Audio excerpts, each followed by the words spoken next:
Court की सुरक्षा। नमस्कार, आपके साथ मैं हूं लावनी विनीत और बहुत विशेष प्रस्तुति के साथ आपके बीच आ चुकी हूं।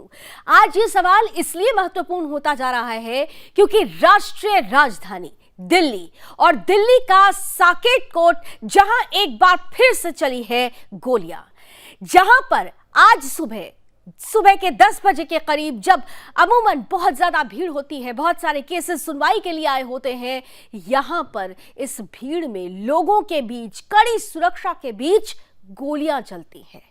गोली चलती है, एक महिला को टारगेट किया जाता है, 4 राउंड गोलियां हैं, आपसी विवाद बताया जा रहा है।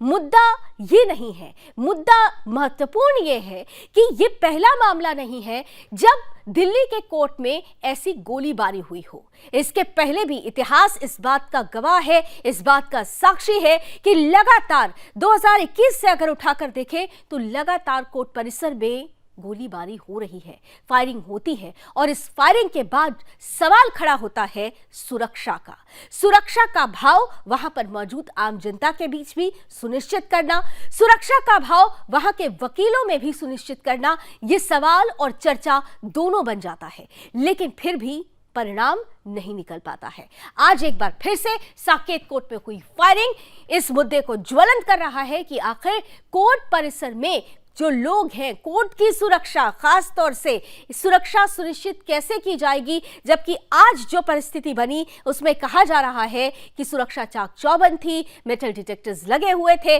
बावजूद इसके एक शख्स वकील की वेशभूषा में अंदर घुसता है, फायरिंग करता है और आराम से फरार हो जाता है। तो ऐसे में क्या ये मान लिया जाए कि देश की अब अदालतें कम और जंग का मैदान ज्यादा बन चुकी हैं? और अगर ये परिस्थिति बन रही है तो ये कितनी चुनौतीपूर्ण है? आखिर कोर्ट की सुरक्षा कौन सुनिश्चित करेगा? जजेस और वकीलों की सुरक्षा कौन सुनिश्चित करेगा? आम जनता की सुरक्षा कौन सुनिश्चित करेगा? ये तमाम सवाल होंगे आज चर्चा में, लेकिन उससे पहले हमेशा की तरह पूरे मसले को समझाने के लिए हमारी आज की ये टीजर रिपोर्ट।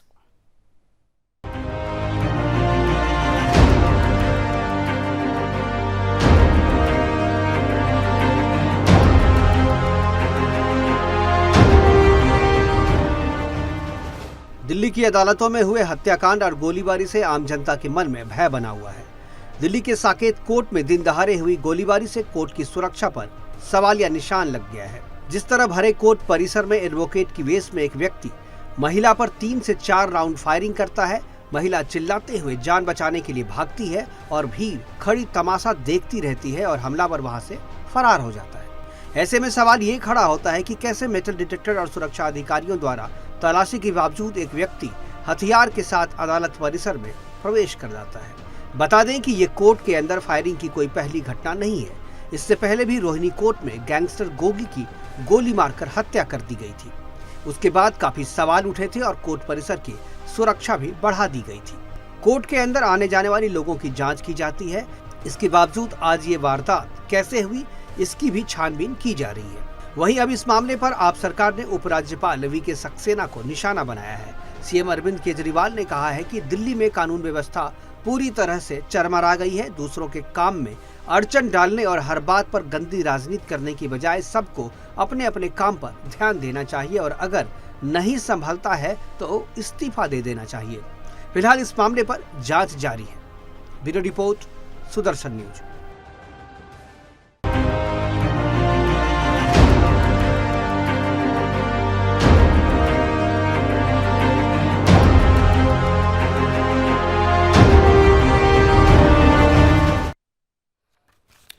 तो इस मुद्दे पर भले ही राजनीति गरमा रही हो, आरोप प्रत्यारोप का दौर शुरू हो चुका हो, लेकिन सबसे बड़ा सवाल ये है कि कोर्ट में सुरक्षा सुनिश्चित कैसे होगी, क्योंकि ये पहला मामला तो है नहीं जहां पर फायरिंग हुई हो कोर्ट परिसर के अंदर ही। जांच के बावजूद जो अंदर लोग जाते हैं उनकी जांच कहा जाता है कड़ी होती है, बावजूद इसके अगर ऐसे केसेस सामने आते हैं तो निश्चित रूप से बड़ा प्रश्न भी खड़ा होता है।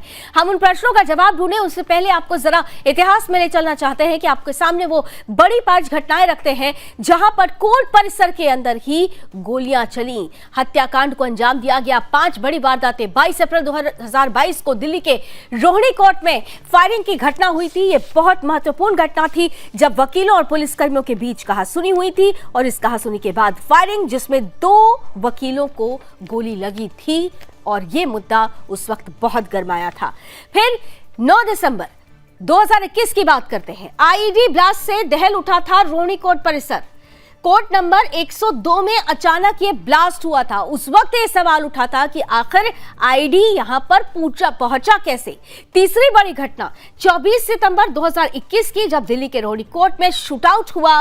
वकील की ड्रेस में ही हमलावर कोर्ट पहुंचे हुए थे और आज भी जो घटना हुई है वकील की वेशभूषा में ही आरोपी पहुंचता है। उधर जुलाई 2021 की भी बात कर लेते हैं, जहां द्वारका कोर्ट परिसर में फायरिंग हुई। चैम्बर 444 के अंदर गोलीबारी में एक व्यक्ति की मौत हुई और दिल्ली हाई कोर्ट में 7 सितंबर 2011 को जबरदस्त धमाका हुआ, जिस ब्लास्ट में 17 लोगों की मौत हुई थी और 77 लोग घायल हो गए थे। यानी लगातार एक के बाद एक ऐसी घटनाएं सामने आ रही हैं। जब घटना होती है तो सवाल उठते हैं, सवालों पर चर्चा होती है, हाई लेवल मीटिंग्स हो जाती हैं, सुरक्षा को कड़ा करने के लिए बड़े बड़े रोड मैप्स तैयार हो जाते हैं। लेकिन फिर अगर ऐसी घटना फिर भी हो जाती है तो फिर वही प्रश्न कि क्या सिर्फ घटनाओं को देखने के बाद सबक लेकर रोड मैप्स तैयार होते हैं या इस पर एग्जीक्यूशन टाइटली हो पाता है। आज यही होगा चर्चा का विषय और इस चर्चा में जुड़ने के लिए हमारे साथ आज का जो खास पैनल जुड़ रहा है, स्वागत करती हूं हमारे साथ इस वक्त सुप्रीम कोर्ट के जाने माने एडवोकेट संदीप मिश्रा जी हैं, बहुत बहुत स्वागत। हमारे साथ फॉर्मर एसीपी वेद भूषण जी भी हमारे साथ इस पैनल का हिस्सा हैं, सर आपका भी बहुत बहुत स्वागत। और मेरे सहयोगी प्रेम कश्यप भी सीधे साकेत कोर्ट से मेरे साथ जुड़ रहे हैं, प्रेम को भी मैं देख पा रही हूं। आप तीनों के साथ आज की चर्चा की शुरुआत करेंगे और यहां पर दर्शकों को खास तौर से बता दें कि इस चर्चा में हमने किसी भी पॉलिटिकल बॉडी को इसलिए इन्वॉल्व नहीं किया है क्योंकि यह मुद्दा बहुत सेंसिटिव मुद्दा है। हम इसमें किसी भी तरीके की राजनीति नहीं चाहते। हम चाहते हैं कि अगर समस्या सामने है तो समस्या का समाधान निकले, इसी की कोशिश होगी चर्चा के दौरान। सीधे अपने पैनलिस्ट के पास चलते हुए सबसे पहले मैं प्रेम आपके पास आना चाहती हूं क्योंकि इस पूरी खबर पर अपडेट जरूरी हो जाता है। फिलहाल ये बहुत बड़ी घटना ऐसे समय में हुई है जब बीते वर्षी याद है कि हाई लेवल मीटिंग की गई थी दिल्ली कमिश्नर के साथ और सुरक्षा को चाक चौबंद करने के कई रोड मैप्स तैयार हुए थे, बावजूद इसके ऐसी घटना हो जाती है। देखिए बता दें कि ये जो पूरा घटनाक्रम 10:30 बजे के करीब हुआ और आज जो ये शूट आउट हुआ है ये बहुत मतलब आप समझिए कि कोर्ट के अंदर जो है 2 लेयर सुरक्षा होता है और 2 लेयर सुरक्षा को पार करके कोई वकील जो है वो पिस्टल लेके इन कर जाता है। और देखिए जो आरोपी है उसकी पहचान जो है कामेश्वर सिंह के रूप में हुई है और इन दोनों के बीच जो है पूर्व से भी विवाद जो है वो चला आ रहा है, जो कि पैसे को लेकर विवाद था। और आपको यह भी बता दें कि जानकारी के लिए कि जो महिला है वो पूर्व में जेल भी जा चुकी है, पिछले वर्ष वो 2 महीने के लिए जेल में रही है। तो देखिए और वकील जो है इनको भी बार काउंसिल के द्वारा निष्कासित कर दिया गया है। तो दोनों का जो है आपराधिक इतिहास और आपराधिक पृष्ठभूमि रही है। लेकिन देखिए मेन मुख्य सवाल जो है ये हो जाता है कि किस तरीके से 2 लेयर सुरक्षा को क्रॉस करके आप पिस्टल लेके अपराधी इन कर जाता है। और ऐसा ये नहीं है कि पहली बार हुआ है। आपको याद होगा कि रोहिणी में 2021 में 25 सितंबर कोगी शूट आउट होता है और गैंगस्टर कोगी को वहीं पे मार दिया जाता है। कोर्ट के अंदर आईईडी ब्लास्ट हो जाते हैं, रोहिणी का कोर्ट के अंदर बम मिल जाता है।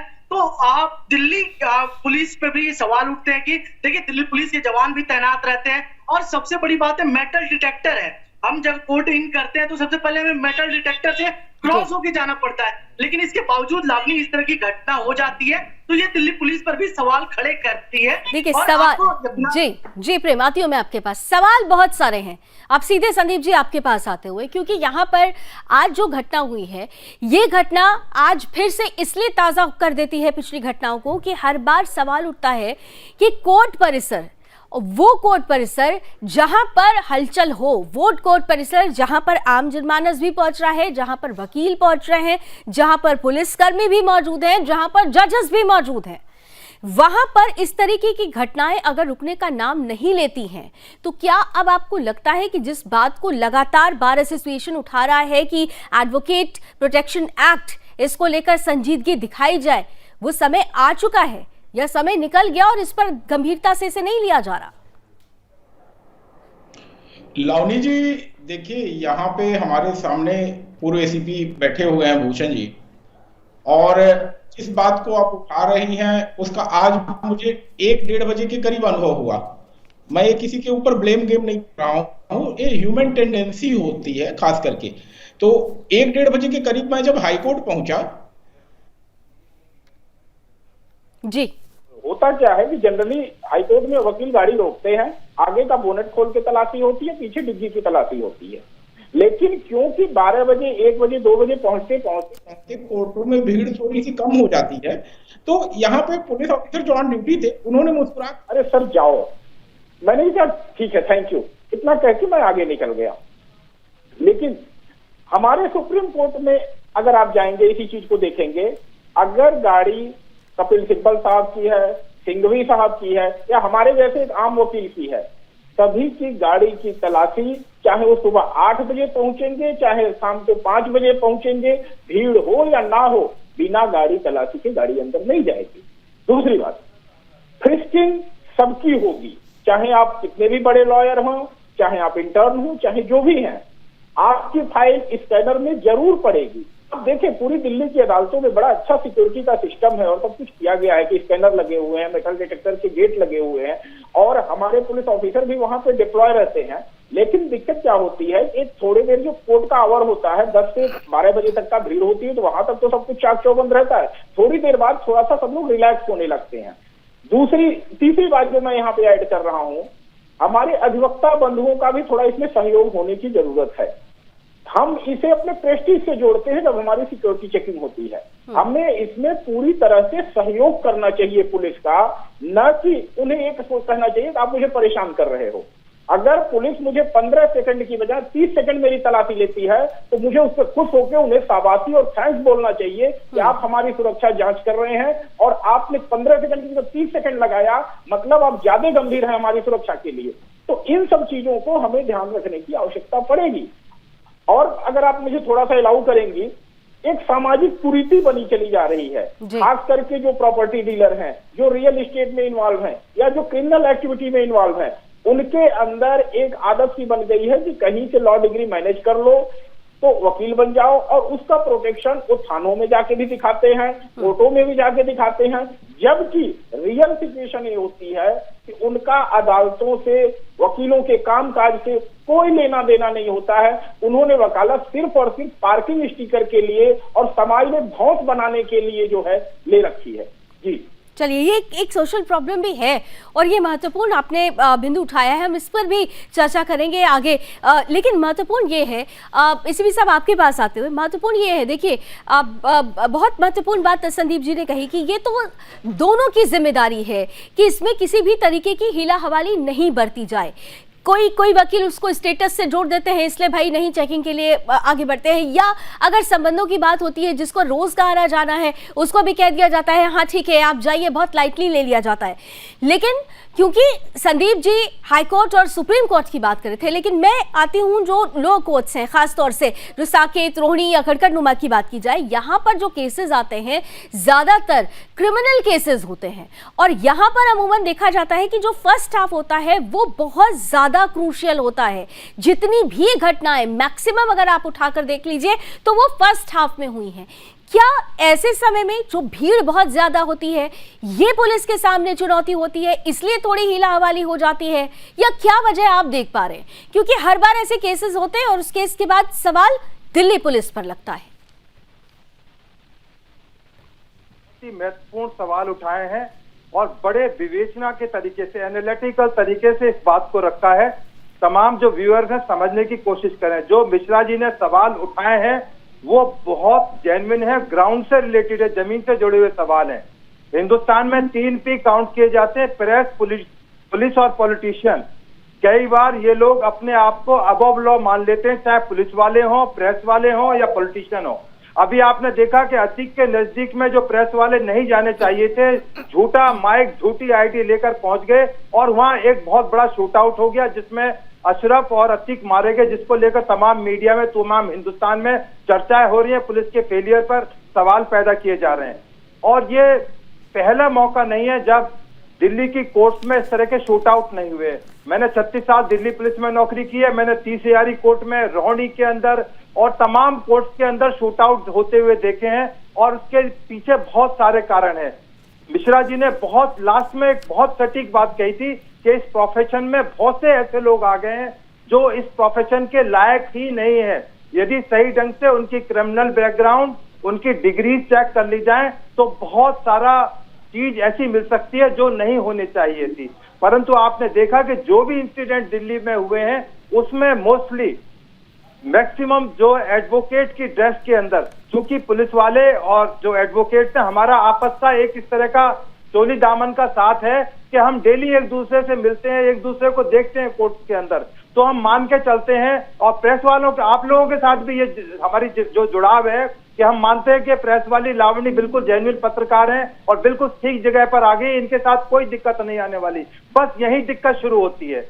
यदि इस दिक्कत को खत्म कर दिया जाए तो इस तरह की इंसिडेंट नहीं होंगे। नहीं तो एसीपी साहब, ये तो फिर उस हिसाब से हाई लेवल मीटिंग जो लास्ट ईयर हुई थी जब गोंगी गैंगस्टर का शूट आउट हुआ था, तो खुद दिल्ली कमिश्नर ने कहा था कि देखिए इस तरीके की कोई हिला वाली नहीं, आप मुझे भी, अगर मैं भी वहां पहुंच रहा हूं तो आप मेरी भी चेकिंग करिए। मतलब ये स्पष्ट रूप से निर्देश दिए गए थे। बावजूद मैं अपनी बात पूरी कर लेता हूँ। उसमें जो डिसीजन हुए थे उसमें चूंकि सुप्रीम कोर्ट इस देश की सबसे बड़ी अदालत है, जो सिस्टम्स, जो गैजेट्स, जो पुलिसमैन वहां पर ऑफिसर्स लगाए गए उनकी संख्या बहुत ज्यादा है। और जो दूसरी जो कोर्ट्स हैं, रोहिणी है, आपने तमाम पटियाला हाउस कोर्ट है, साकेत कोर्ट है, उनमें जो लिटिगेंट्स हैं, एडवोकेट्स हैं, पब्लिक के लोग हैं, उनकी संख्या बहुत ज्यादा है। यदि आप पीक आवर्स में देखें तो पुलिस वालों को इतनी लंबी क्यों लगेगी कि शायद 12 बजे तक भी उनकी एंट्री ना हो पाए यदि प्रॉपर फ्रिस्किंग चेकिंग की गई। परंतु इसके अलावा और कोई रास्ता नहीं बचा है। यदि इस तरह के हालात आते रहेंगे तो वो भी पुलिस को जो स्टेप्स हैं लेने पड़ेंगे। उसमें जरूरत है केवल वकीलों का सहयोग की। संदीप जहाजी ने बिल्कुल क्लियर बताया और बिना लोग किसी लगाव लगेट के बताया कि कुछ हीला हवाली करते हैं। मैं पटियाला हाउस कोर्ट का सिक्योरिटी इंचार्ज रहा हूं, वहां पर झगड़े की नौबत तक आ गई है, पुलिस बुलानी पड़ी है लोकल पुलिस स्टेशन से। तो इस तरह की जो नौबत है, जब तक हम सब मिलकर इस समस्या से, चैलेंज से कोशिश नहीं करेंगे भुगतने की, तो इस समस्या बनी रहेगी और इस तरह की संभावनाओं से इनकार नहीं किया जा सकता कि ऐसी चीजें दोबारा ना हो। तो इसलिए जरूरत है कि जो वकील पक्ष है और पुलिस पक्ष है, तमाम इस चीज को समझे कि यूनिफॉर्म के अंदर होते हुए भी उनको प्रॉपर फिस्किंग चेकिंग की आवश्यकता है। तो झा साहब ने भी इस बात को रखा है। यानी सिस्टम से आप बाहर नहीं निकल सकते, सिस्टम में रहकर ही ऐसी चीजों को रोका जा सकता है। और जब सिस्टम टूटता है तो ये परिस्थिति सामने आती है। मेरे साथ प्रेम जुड़े हुए हैं और मुझे लगता है कि शायद प्रेम इस वक्त ग्राउंड पर पहुंच चुके हैं। प्रेम, आप सुबह भी ग्राउंड पर थे, आप खुद आंखों देखी बता रहे थे, आप कुछ देर तक वहां ठहरे भी थे। जो समस्या अभी संदीप जी ने या वेदभूषण जी ने बताई कि कई बार ऐसा होता है कि एक दूसरे को जानते हैं तो ठीक है, थोड़ा सा लाइटली ले लिया जाता है। क्या आपने भी वहां पर कुछ ऐसा महसूस किया? क्योंकि जब हम साकेत कोर्ट की बात करते हैं तो if I am not wrong, यहाँ पर तो 2 लेयर सिक्योरिटी है, पहले मेटल डिटेक्टर है और उसके बाद मैनुअल डिटेक्शन भी होता है। प्रेम, अभी जैसे कि अभी हमारे पूर्व एसीपी वेदभूषण जी भी बता रहे थे कि जिस तरीके से ये चीजें होती है, लेकिन अमूमन ऐसा देखा जाता है। देखिए कोर्ट के, मैं बता रहा हूँ, कोर्ट में ये आप दरवाजा मेरे पीछे देखेंगे, ये जो दरवाजा है यहाँ पर आप देखिए किस तरीके से यहाँ पर सिक्योरिटी के जवान भी तैनात होते हैं। इसके बाद जो लेयर होता है वो पुलिसिंग लेयर होता है। इसके बाद अंदर जाने के लिए जो है वहां पर मेटल डिटेक्टर लगाए जाते हैं, जिसमें कि अगर कोई भी सामान लेकर अगर कोई अंदर जाता है तो वो पता चल जाता है, जो कि पूरी जांच प्रक्रिया है उसके साथ ही अंदर जाते हैं, क्योंकि बहुत सेंसिटिव जगह है। देखिए लावनी, जो कोर्ट है यहाँ पर लोग न्याय के लिए आते हैं, लेकिन अगर यहाँ पर से इस तरह की चीजें निकलकर सामने आई तो लोगों के अंदर डर भय जरूर बनता है। और दिल्ली के अंदर से लगातार ये चीजें निकल कर आ रही है। फिलहाल आपको बता दें कि यहाँ पर जो है एम्बुलेंस भी मौजूद है। हम बाहर देख रहे थे जो एंट्री कर रहे हैं, तो यहाँ पर अभी भी एम्बुलेंस की गाड़ी मौजूद है। और अभी तक जो हमारे पास जानकारी आई है तो महिला की स्थिति जो है, जिसको गोली लगी थी, उसकी स्थिति ठीक है। लेकिन आप देखिए ये सोचने वाली बात है कि एक अपराधी पिस्टल निकालता है, कोर्ट परिसर के अंदर 4 से 5 राउंड गोलियां चलाई जाती है। और जैसा कि टीसीपी भी बता रही है, टीसीपी इस बात की पुष्टि कर रही है कि 5 राउंड गोलियां चली हैं और साथ ही साथ 5 राउंड गोलियां चलने के साथ 2 गोलियां महिला के पेट में लगी है, 1 गोली हाथ में लगी है और एक वकील के जो मुंशी है उसको भी गोली लगी है। तो देखिए ये जो है बहुत बड़ा चैलेंज बन रहा है दिल्ली पुलिस के लिए। बिल्कुल, ये बहुत बड़ा चैलेंज बन रहा है सुरक्षा को सुनिश्चित करना, खास तौर से ऐसे समय में जब हम एक के बाद एक देख रहे हो कि बहुत सारे ऐसे उदाहरण हमारे सामने हुए। मुझे यहाँ पर ब्रेक लेना पड़ेगा, लेकिन ब्रेक पर जाने से पहले संदीप जी एक बहुत महत्वपूर्ण प्रश्न आपके लिए छोड़कर जाती हूँ कि जो परिस्थिति बनी हुई है, इस परिस्थिति में हमने रूटीन में देखा कि एक तो वकील की वेशभूषा चुनी जाती है, जितने भी हमलावर हैं, पुराने केसेस में भी ये देखा गया कि काला कोट पहनकर एंट्री की जाती है। दूसरा, अगर आज के केस में देखें तो जो बैकग्राउंड नजर आ रहा है हमलावर का, वो कहा जा रहा है कि वो सस्पेंडेड मेंबर है बार काउंसिल के, वो सस्पेंडेड है। तो क्या जो सस्पेंड हो चुका है उसकी भी एंट्री वहां पर हो सकती है? संदीप जी आपके पास आ रही हूं। प्रश्न छोड़कर गई थी आपके पास कि वकीलों की हम सुरक्षा की बात कर रहे हैं। पहला प्रश्न यही था कि वेशभूषा वकीलों की होती है और दूसरा ये कि एक व्यक्ति जो सस्पेंडेड है उसकी एंट्री क्या इजीली हो सकती है कोर्ट में? देखिए, सस्पेंड होने के बाद कोई भी गेट के अंदर एंट्री नहीं कर सकता है, ये तो बिल्कुल हर किसी को भी समझ में आता होगा। और ऐसा है भी कि अगर कोई अधिवक्ता निलंबित है तो न्यायालय के अंदर प्रवेश नहीं कर सकता। लेकिन यहाँ तो ऐसा हुआ है ना, तो इसीलिए ये प्रश्न मैंने पूछा। देखिए, जो चीज भूषण जी ने कहा ना कि भीड़ बहुत होती है और ये सारी चीजें, देखिए हम एक बात आपसे बताएं, यहाँ पे हमारा अनुभव रहा है। आपको अगर पता हो कि शहादरा कोर्ट में कुछ समय के लिए पास सिस्टम किया गया था, तो पास सिस्टम में क्या होता था कि जिस लॉयर को मतलब केस में जो लॉयर होता था वो ऑथराइज करके भेजता था कि यह क्लाइंट है मेरा और इसको कोर्ट में अलाउ किया जाए। लेकिन पास सिस्टम से क्या हुआ कि फिर वहां पे कुछ पर्सनल लिटिगेशन का जो मैटर होता था, फीस वगैरह का इशू, उसका आने लगा। फिर वकीलों ने क्या किया, जिसकी फीस बाकी होती थी वो कहता भाई मैं पास तो इशू करूंगा नहीं। फिर इस तरह की बहुत सारी दिक्कतें आई और परेशानियां आई, फिर पास सिस्टम को बंद कर दिया गया। देखिए, अगर हम सिक्योरिटी के मामले पे सही गंभीर हैं तो हमें हर चीज को, जो सिस्टम है, कहीं से ऐसा तो है नहीं कि एक्सरे स्कैनर नहीं है कोर्टों के अंदर या स्टाफ नहीं है, हमें चीजों को तरीके से इम्प्लीमेंट करना पड़ेगा। अगर मैंने आपसे सुबह ही कहा, मतलब डिबेट में शुरू से ही हमने कहा कि जब सुबह 9 बजे से लेकर शाम को 5 बजे तक सुप्रीम कोर्ट और हाई कोर्ट में सिक्योरिटी चाक चौबंद हो सकती है, पर्सनल वही होते हैं, डिप्लॉयमेंट रहता है, एक्टिविटी का परसेंटेज जो है 100% होता है। हमारे यहाँ क्या होता है, डिस्ट्रिक्ट कोर्टों में जब 12-1 बजे के बीच भीड़ हल्की होने लगती है तो सोचने का तरीका और काम करने का तरीका थोड़ा सा डाइल्यूट सा हो जाता है। एक चीज समझिए, यहाँ पे हमें एक सिस्टम जो डिजिटल बना हुआ है उसका उपयोग करना होगा। हमें आधार से, मोबाइल से, इन सब चीजों का जो ई कोर्ट सिस्टम है, इन सब चीजों को कनेक्ट करके कहीं न कहीं जो हमारे लिटिगेंट अदालतों में आते हैं उसको सिंप्लीफाई करना होगा प्रोसीजर को, जिससे कि जो पास सिस्टम शहादरा में फेल हुआ, शहादरा कोर्ट में, इस चीज को मैं कह रहा हूं क्योंकि हमारे अधिवक्ता बंधु इसको सुनेंगे तो शायद इस चीज में एक पॉजिटिव दृष्टिकोण इनका बनेगा कि जो पास सिस्टम फेल हुआ क्योंकि वो फिजिकल पास सिस्टम था। अगर हम इस पूरी तरह को डिजिटल कर दें, जिसमें कि अगर हम ई फाइलिंग के समय जो लिटिगेंट है उसका मोबाइल नंबर डालते हैं, ऑनलाइन सिस्टम में ऐसा किया जाए कि जिसका मुकदमा लग रहा है ऑनलाइन अपना मोबाइल नंबर डाले तो अगले दिन के लिए पास जनरेट कर ले, क्यूआर कोड हो, क्यूआर कोड जो है सिक्योरिटी गेट पे स्कैन किया जाए, स्कैन होते अगर क्यूआर कोड असली होगा तो अगले को एंट्री अलाउ होगी।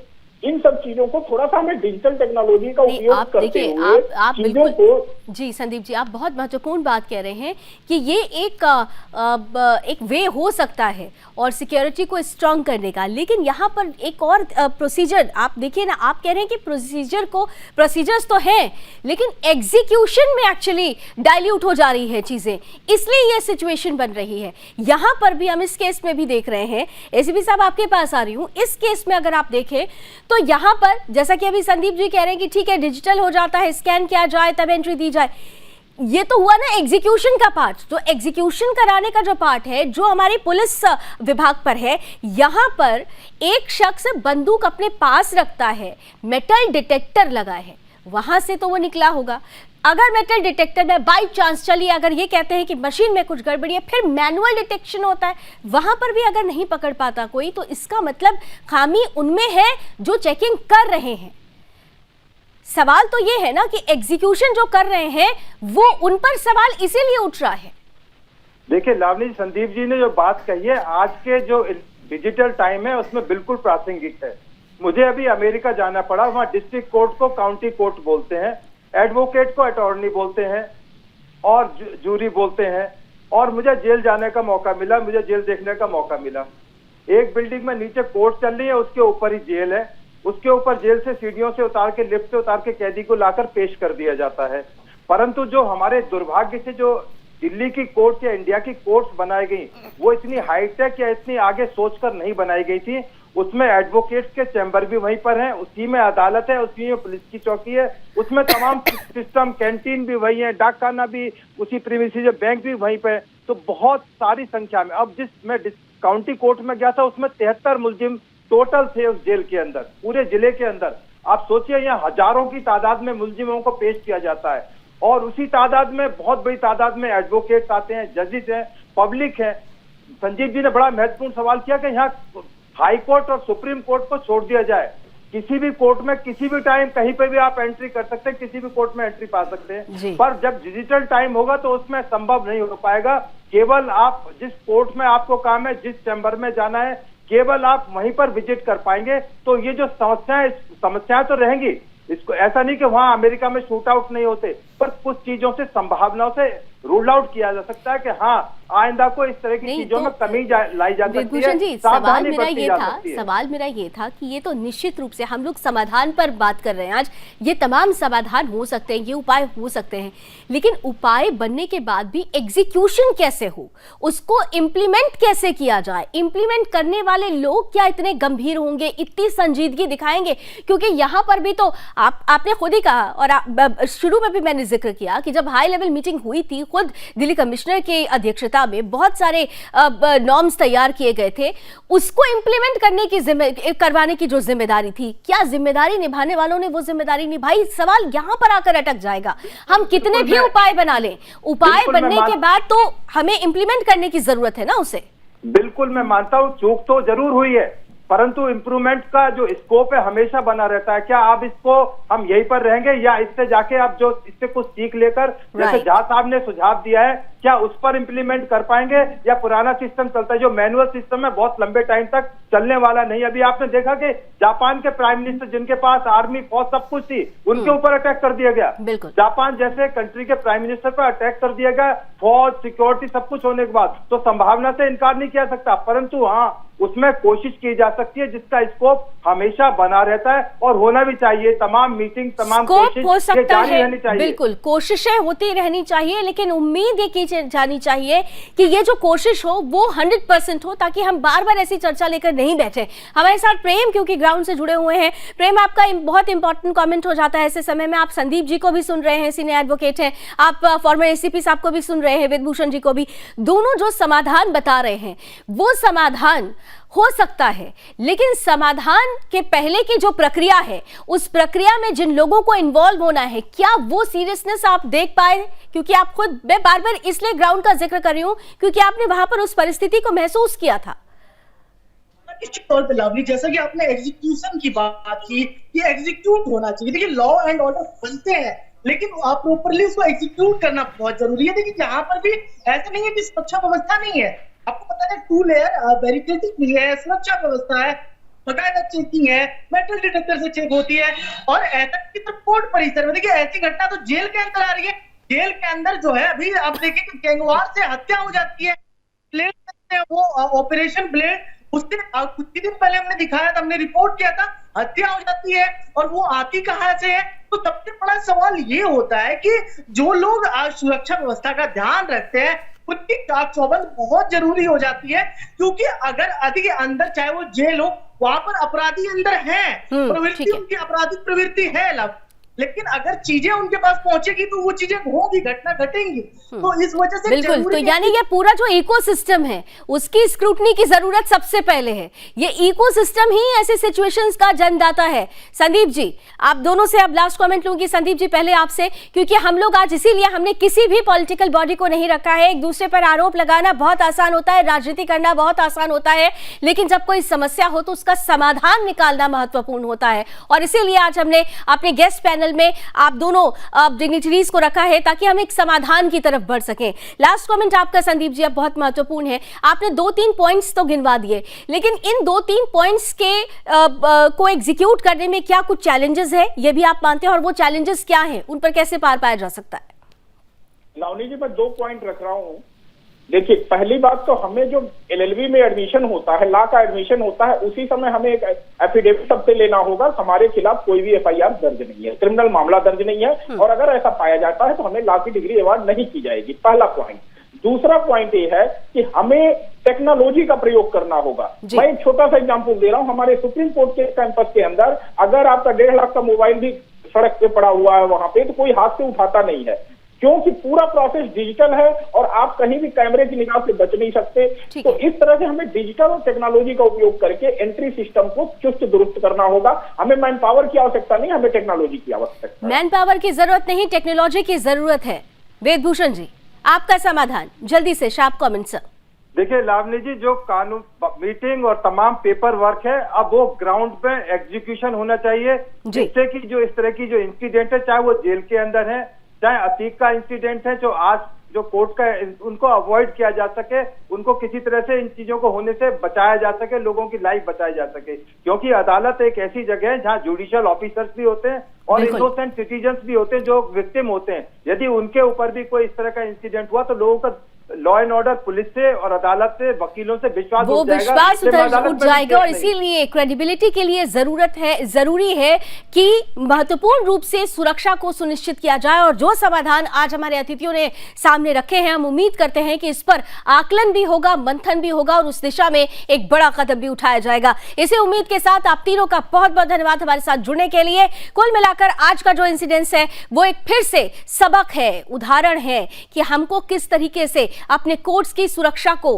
कटघरे में लेकर नहीं जाना है, कोर्ट की सुरक्षा को सुनिश्चित करना है। चंद समाधान जो बताए गए कि डिजिटल अगर होता है हमारा कोर्ट, तो उसमें भी बहुत महत्वपूर्ण भूमिका सुरक्षा के दृष्टिकोण से निभाई जा सकती है। और उससे भी बढ़कर हम कितना संजीदगी दिखाते हैं, जो वहां पर पुलिस मौजूद है वो कितनी संजीदा होती है, अपने अपने काम को लेकर कितनी संजीदगी है, ये तय करने की जिम्मेदारी स्वयं की होती है। और जब स्वयं में ये भावना आ जाएगी तो ऐसे किसी केसेस पर ना कोई तस्वीर सामने आएगी, ना हम और आप मिलकर ऐसी कोई चर्चा करेंगे। उम्मीद करते हैं कि अच्छी तस्वीर हमारे बीच होगी। इसी उम्मीद के साथ अभी बस इतना ही। देश और दुनिया की तमाम खबरों के लिए आप जुड़े रहिए सुदर्शन न्यूज के साथ। जय हिंद।